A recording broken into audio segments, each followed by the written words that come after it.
तो मैं हूं संत युवराज, राष्ट्रीय अध्यक्ष भारतीय जनजागृति पार्टी।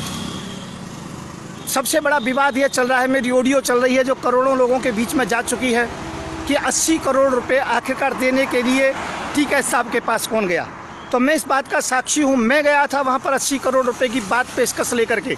सरकार ने 3-4 दिन मुझे अपने अंडर में रखा, काफ़ी विधायकों के बीच में रखा, और जो वरिष्ठ देश के 3-4 नेता हैं उनमें समय आने पर मैं नाम भी खोलूँगा। तो उन लोगों के बीच में से कहीं से पेशकश की गई मुझसे, और मुझसे 80 करोड़ तक की बात कह दी गई थी और कहा आगे आप बढ़ा भी सकते हो।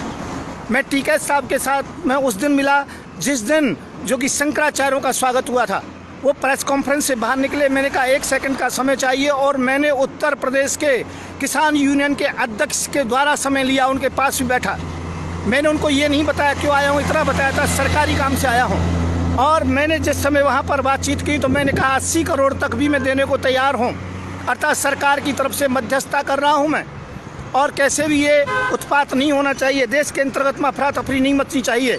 पर उस समय ही उन्होंने एक ही सिस्टम, एक ही बात कही। बिल्कुल हम अकेले में थे, दोनों थे, हज़ारों लोग आसपास में थे, सैकड़ों मीडिया कर्मी थे अलग, पर हम खड़े खड़े कान में बात कर रहे थे और लास्ट के तम्बू के अंतर्गत में बात कर रहे थे। टीका साहब ने एक ही बात कही, मुझे पैसा नहीं चाहिए, मुझे केवल देश का किसान चाहिए। और उन्होंने उसी समय लिया और उन्होंने उसी समय लेकर के मुझसे तत्काल कह दिया कि नहीं, केवल मेरी बातों को माना जाए। उन्होंने अपनी शर्त रखी थी केवल कि ये बिल वापस हो और किसानों को मूल्य निर्धारित करने का जो कि अधिकार दिया जाए। ये बात हो करके मैंने फिर दोबारा कोशिश की, 3 बार कोशिश की, परंतु टीका साहब ने बिल्कुल मना कर दिया।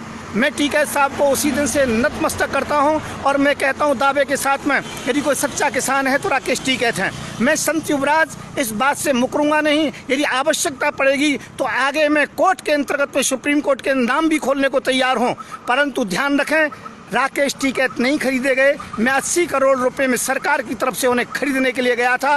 किस प्रेशर में गया था ये मैं बताना चाहूँगा। सबसे बड़ी बात ये थी कैसे भी देश में शांति हो, चक्का जाम ना हो, धरने प्रदर्शन ना हो, रोड ना रोके जाएं, तो किसी भी प्रकार से शांति हो जाए। परंतु मैं गलती पर था जो पैसे का प्रस्ताव दिया, सरकार ने ये प्रस्ताव दिलवाया था, इस बात को मैं दावे के सहित कह सकता हूँ। मैं संत युवराज, राष्ट्रीय अध्यक्ष भारतीय जनजागृति पार्टी, राजनीतिक शांति दूत।